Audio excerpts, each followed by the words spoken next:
हैवानों को ढूंढने की आवश्यकता नहीं होती। हैवान कभी कभी हमारे आसपास भी होते हैं।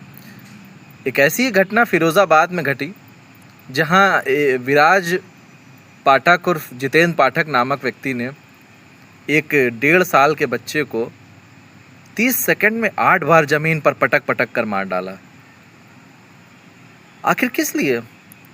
हैवानियत, अश्लीलता के लिए, हवस को मिटाने के लिए, अपनी सगी भाभी को प्यार का प्रपोज़ल दिया। जब उस महिला ने इनकार कर दिया, बताया ये गलत है, तो विराज पाठक और जितेंद्र पाठक नामक उस हैवान ने उसके 1.5 साल के बच्चे को टॉफ़ी, बिस्किट, चॉकलेट खिलाने के नाम पर लेके गया और ज़मीन पे बार बार पटक दिया।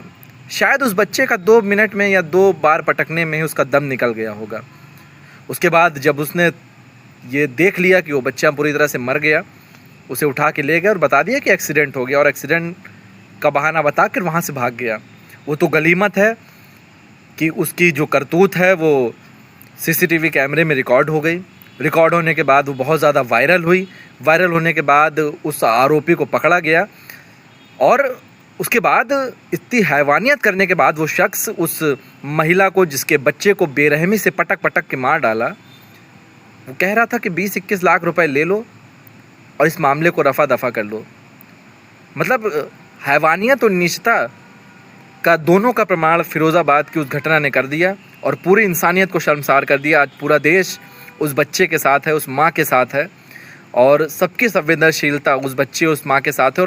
और योगी सरकार ने तुरंत कार्रवाई करते हुए उसके दोनों पैरों पे गोली मार दी, और सही किया। उसको जान से नहीं मारना था, उसके दोनों पैरों से उसको लंगड़ा तो किया।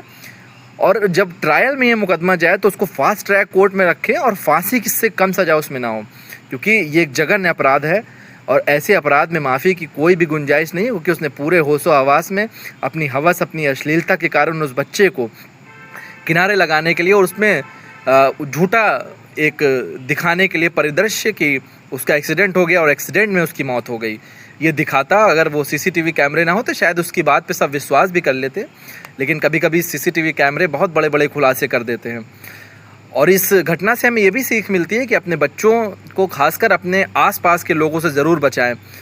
शायद कोई हैवान आपके आसपास भी हो जो आपके बच्चों पे गलत नज़र रख रहा हो, जो शायद उन्हें चोट पहुंचाए। तो अपने छोटे बच्चों की बहुत हिफाजत करिए। जो भी छोटे बच्चे आपके घर पे हैं, जो भी छोटे बच्चे आपके आसपास हैं, उनकी बहुत हिफाजत करिए, क्योंकि कभी कभी रावण हमें अपने घरों में ही देखने को मिल जाते हैं।